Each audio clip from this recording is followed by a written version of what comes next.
I think this is the full circle moment for you. It's like sort of like coming home. Like as a kid, I wanted to become an astronaut, guys. Yes.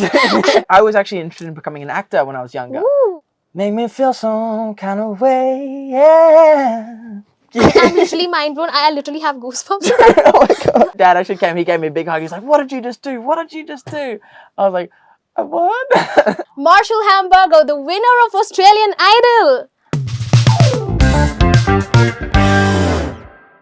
Hey everybody, this is your girl Angela and I am super pumped up today because I'm going to be in a conversation with this gentleman right here who happens to be really talented. He is an exceptional singer. He happens to be the winner of the Australian Idol 2025. Let's welcome Marshall Hamburgers to our studios today. Hi Marshall, welcome to Radio 1. Hello, thank you for having me. I am super excited to have this conversation with you today, and well, when I got to know that I'm going to be interviewing you, I have done quite a bit of stalking. Yes. If I may say. I have some guts to say that out loud, but when I got to know I'm going to be interviewing you, I got to know some crazy facts about you.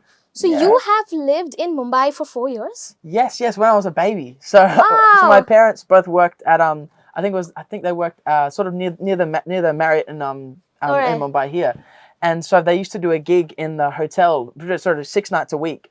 Wow.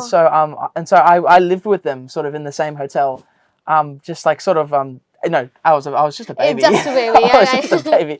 But I remember hearing all the stories and like seeing all the videotapes back, and I was like, oh my gosh, this is like it's like sort of like coming home. Wow. Really, it's crazy. I think this is the full circle moment for you. Yes, 100%. Well, you have been brought up in a very musical household. Like you said, your parents were musicians as well. Yes. Your parents have worked with Shivamani, Shankar Shivamani, Louis Banks, and your dad was the lead saxophone for Kal Ho Na Ho album. Yes. If you know Kal Ho Na Ho in India, it's a big movie that went out. And growing up in such a musical household, how was your childhood like? There was music everywhere. All the time, anytime like someone would have a song stuck in their head, it would be stuck in everyone's head. Wow. Because everyone would be singing along. We'd be like, and everyone would be singing along. Yeah. It was awesome, sort of like I could talk to mum and dad about music, and they wouldn't shut me down. They'd encourage it, and we have like a piano in the living room as well. You are a great pianist. I Thank have you. heard a lot of your performances. You really rock with it. Thank you. And it's a very unique instrument to get your hands into, because if you can do it, you'll be really good at it. If not, it's not going to work out for you. But Very hands true. on, kudos to you. You're way too good at what you do. Thank you so much. I try my best. I've been playing for like I just get into it, just playing, well, sort of almost playing the piano a bit like a drum. Yeah. Just sort of getting really rhythmical with it. I just find that's the funnest way to play. I find the most enjoyment through that. I absolutely love that. Well, I really want to know one thing. So you're just 20 years old. Yes. And at such a young age, you have, this is the age where people kind of figure out what they want to do in their life. They kind of choose their career paths. Like as a kid, I wanted to become an astronaut, guys. Yes. And well, 20-something years later, here I am and absolutely loving what I do. Well, as a kid, was music always your calling, or you had other plans in your mind? I had a couple plans. They were all sort of like artsy plans though. Yeah. So like I was actually interested in becoming an actor when I was younger. Ooh. So I did lots of theatre. Then I was into film. I worked on lots of I worked in lots of film classes. Wow, that's impressive. And then I think I did a couple of other things. I think I wanted to be a drawer. I wasn't a very good drawer. I'm still not a very good drawer. No. Don't ask to see my drawings. But you are a great artist, I must say. Thank you. I think so an much. art form, be it any sort of area, I might say. But I think your art form, what you have really got your hands into, you are way too good at what you do. Thank you. Well, I think Australian Idol was a big moment in your life.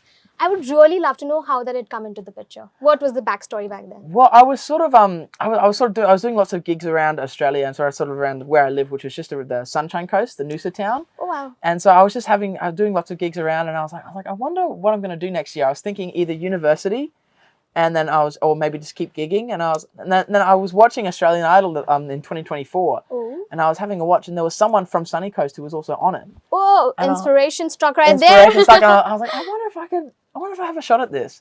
And so I was like, you know what, it's either this or uni, and uni's more expensive. I must say. very Yes. expensive. So I was like, I'll give it a go, see what happens. And I just sent in a clip of me playing "Isn't She Lovely" by Stevie Wonder. Oh wow. And so I got that, and then I got the first call back, and I was like, oh my gosh, what? It's This is actually happening. happening. Is This it is is it a real. real for now? Yeah, and then it just kept progressing, and I thought I'd only get past the first round maybe, and then I just kept going, and I was like, oh okay, oh I'm in the next one, oh okay, and then it just kept going, and then eventually to the end, which is just it was mind-boggling. Well, winning something like Australian Idol, like you said, you just thought it's just going to be assured because if not uni, I might just go to Australian Idol. Yes. And you just got into it and you went to the finale. And well, I have this thing, okay? You being an artist and like everyone in the room right now, everyone has such unique voices. But having that one voice that the entire world is like crazy about, is going gaga about. In Australia, all your shows are sold out. There are thousands of people gathering to see you perform live. I think because see, I cannot sing, guys. I must Not sing. yet. Maybe Yeah. that's some kind of motivation I need in my life. But having said that, I get really intrigued by the fact that you performing live and thousands of people watching you. I wonder how that feels. And when you won the Australian Idol, how was that moment when you were announced Marshall Hamburger, the winner of Australian Idol? Oh, it was crazy. I was like, because they said hamburger first. They said our very own burger boy, and like I was like burger. Yes. So it took me like I reckon it took me like a minute to like really realize. I was like, wait, me? Is They that said happening? me. That this is about me. They said my name. I was like, oh my gosh, oh my gosh, oh my gosh. And then I think all the people just came out. I was like smothered, Aw, smothered by that is hugs. such a sweet moment. And I had all my friends from the show as well. They came up and they said hi. Mum and dad dad actually came. He gave me a big hug. He's like, "What did you just do? What did you just do?" I was like, "I won." I just won the Australian Idol, guys. It was crazy. It felt very surreal. I woke up the next day and I was like still adjusting to it. I was like, "Oh my gosh!" And I had to watch a clip back. I was like, "Okay, I wasn't dreaming. That actually Oh my happened." That was beautiful. Crazy. I think throughout your journey in Australian Idol, was there a moment where you felt, okay, wait, this is who I am as an artist? Oh, I think the time that happened, it was either when I sang "Beautiful Things" by Benson Boone, Yeah. or when I did this version of a song called "As the Days Go By," which was like it sort of turned it into like a beautiful. It's normally a rock song, Yeah. but we turned it into like this big beautiful ballad Wow. with like orchestral arrangements. And I think that on that night I felt very much like in the element of music, and I was just like normally I for the rest of my performances I was very stressed. Wow. So like I was like, but just for that one I was just like I sat in that moment and I just wasn't even really thinking about what I was doing. I just did it. No, there was a movement. I even did like a whole hand movement. I never rehearsed that hand movement, but there was on this big hit. I was like, "Boo-doo-doo-ka," Wow. and I just went like, "Boo-doo-ka," and I just did it. And I was just in the moment. I think after watching that back, I was like, okay, I might I'm have a proud of chance. myself, what Yes. I did right there. Yes. Well, I think your music really is a perfect blend of the vintage soul and the modern pop right there. And I've also heard you're influenced by artists like Elton John and Billy Joel, right? Yes, 100%. So what is it about that era that really connects with you as an artist? I think it's really just the authenticity of the music. People did music. I mean, people still do music for love as well, but there was you saw it a lot more in that time. Yeah. There was a lot of just music for love, and everyone was sort of experimenting in that time. The 80s was a very experimental time for everyone. Definitely. For technology, for fashion, and especially for music. So everyone was trying out a bunch of different things. Synthesizers were just becoming a big thing. So it was a really interesting time for music, and no one was afraid to, just like try a weird sound and make a whole song about revolving around that sound. And so I just think it's something really sort of authentic about that music, and I sort of want to try and bring that across with my own. Wow. I think there are very few people nowadays who really want to tap in there, because that was some beautiful era back then. The music that went out is classic. Yes, 100%. And I think you're going to be the next classic musician, I must say. Thank you. I will try my very best. Yes, I'm going to be watching for you right there. Thank you. All right, I really want to know, like, after you won the Australian Idol, it was life-changing. Of course, it was life-changing. Tell me one thing, as an artist, did your relationship with music change? Do you think you got more pressure onto it, or maybe like more freedom? A little bit of both, I think. I think there was definitely like because this year we were independent after the show, So there was tons of freedom to do whatever I wanted, music wise, in terms of like original songwriting, composing, and I think that was really freeing. You know, being able to pick the players that I want to play with me as well, and being able to say I can do whatever song I want. But I think as well there was also a lot of pressure as well. 'Cause, you know, I went from just doing gigs around my town to doing gigs in front of like sold out Wow. audiences. And it's like you have to deliver. You know, you can't really be nervous in front of that. Definitely. You know, I was a little bit nervous, sort of like going from, you know, and then also TV performances as well. That was actually a big thing I had to learn about, because TV performances you have to really be very wary of your pitch, Yes. because you know there's not much. They don't put much reverb or any much effects on your voice. So I remember watching back my first couple of TV performances after Idol. And I was like, oh, okay, I have to be a bit more careful. Even paying more attention to the low parts of the song, like the verses, and making sure the verses are perfectly in tune. Because you know with all the high notes, you give more attention to the high notes, but then you leave all this stuff behind, and it's like, well, then the whole thing doesn't sound good.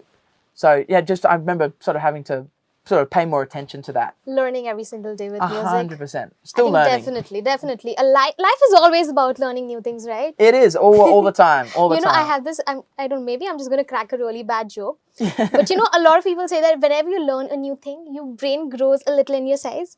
And I always have to have headaches all the time. And I always say I have headaches because I learn every single thing every single day. True. Very true. Very true.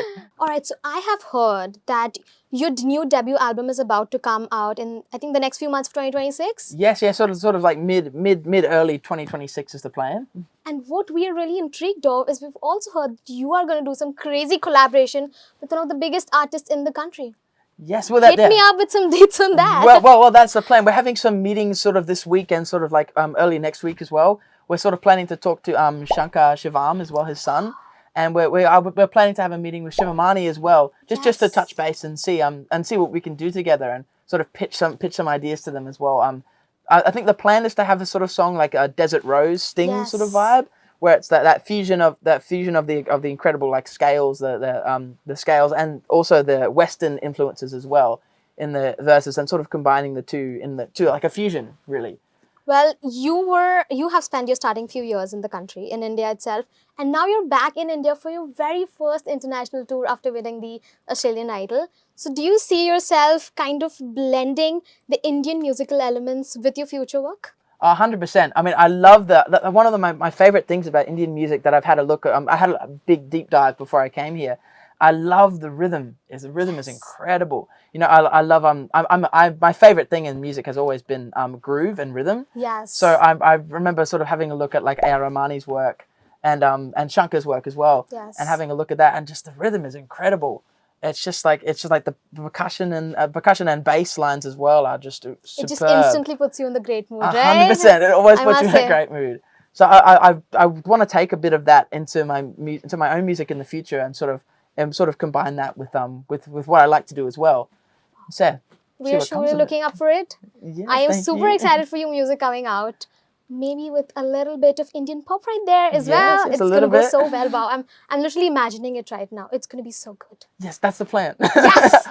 Fingers crossed. You know, maybe I'm just connecting a few dots here. Okay. But you know what? I like to call myself a food enthusiast. Okay, I love to talk about food. I love to cook. I love to eat, you know. It's a thing I love food. Oh, I'm glad. Food's my favorite thing. I'll tell you what dots I'm connecting. What? So your fan base is called as the Burger Crew, if I'm not wrong. Yes. And you were nicknamed as the Burger Boy at the Australian Idol. Mm-hmm. And well, your recent song, Real Good, is shot in an ice cream parlor. Yes, it was shot in an ice cream store. And it's all about, it's sort of like, it's set in this very specific scenario. But it was this very specific scenario of falling in love with someone who works at an ice cream store, but being too nervous to actually say hi. So you just kind of go back every day and you hope that they notice that you're there every day. Oh, that is so cute. And that's such a real life situation, I must say. Yes, very true. But having said that, have you tried some Indian food out there? I have. Tell me your favorites. So I was already, so I obviously when I was younger, I had lots of, when I was younger, my favorite food was papadums.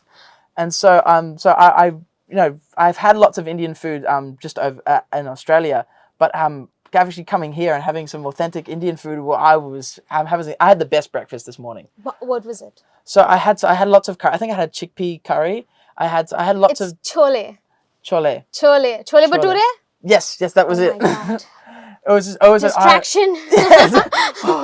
I was just having the best time. But I was just trying a bunch of different curries, and I was like, oh my gosh! And dad and his friend Mick, obviously they've been to India Yeah. before as adults, and so I was talking to them. They were like, yes, you're going to enjoy the food. I was like, Oh I was my I was God. just eating. I was like, oh my gosh, I was I in have heaven. so many recommendations for you. Do you? Please. I am good. After this interview is over, I'm going to hit you up with some crazy recommendations. I'm a big foodie and I have like the top 3 in like every genre. True. You're going to love it. I will love it. I'm a sucker for food. Oh my God. Everywhere I go, I find like I think I went to one gig and this it was I went to Italian. It was with an Italian family, and they made their own olives, and Wow. I was trying I was like, these are the best olives I've ever had, and they put and then the next day we had lunch with them, and they gave me a bucket of olives and a bunch of bread, That's so cute. and I was like, thank you so much. I'm all settled. Yes, I'm all settled. All right, so let's get on to our last segment of today's day. Like I told you just a while ago, I am not letting you step out of the studio without singing. All right, so our next segment is called Tune Check, where I'm going to give Marshall a few real life moments and scenarios, and I want you to, resonate a song with it, whatever comes in your mind, Okay. and sing us a line or two. Oh, that sounds good. All right, let's get on to it. Do some improvising. I'm super excited. Well, right now, being back in Mumbai, the memories, the people, the energy, what's the song that comes to your mind? Ooh. Or like sort of coming up with something original on the spot? I don't mind. Ooh, memories. All the memories that chime in my head every day make me feel some kind of way, yeah. I am mind blown. Thank you. I'm literally mind blown. I literally have goosebumps. Oh my God. You are so good. Thank you. All right, That was a next little- situation. The moment your name was announced as the winner of Australian Idol, what came in your mind? Every day I win. Oh. Every day I win. All the time. Ba-da-da-da-da-da-da-da. That was cute. That was cute. I think winning something in Australian Idol is quite a big moment. So I do understand you had to figure it out. All right, next. Well, see, you are a musician. You always have to travel around for your gigs. So I'm sure you miss home. You miss your family. Now you're in Mumbai. Yes. Your family's back there in Australia. Yes. So that one song that feels like home and instantly puts you in a good mood. Oh, one song. Like a song that I listen to? Yes. Oh, okay. Oh, there's this one song. Oh, it's by the Police. It's like, oh, I tried before to tell her of the feelings I had for her in my heart. Every time that I come near her, I just lose my breath as I've done from the start. 'Cause every little thing she does is magic. Every little thing just turns me on. Even though my life before was tragic, now I know my love for her goes on and on. Wow. How do you do that? Lots of practice. Yes. All right. Last but not the least, when you think about the next chapter, your new album, new collaborations, what does future sound like? Future sound like, ooh, future. I do have this song actually that I love. It's by a band called Lawrence, and it's called Guy I Used to Be. I always think about it when I think of the future. Yeah. It's like yeah. It's like goodbye to the guy I used to be, to the life I used to lead. Because now I see you're the only thing that matters to me. And the man that I was before, he don't matter anymore. Because now I see you're the only thing that matters to me. Yeah. That was so good. Thank you. Well, guys, I had such a blast. Marshall, did you have some good time having I this had a convo good with time. me? I had a very good time. Yeah, I'm so happy for this. Well, guys, that was Marshall Hamburger here with me in the studios of 94.3 Radio 1. 94.3 Radio 1.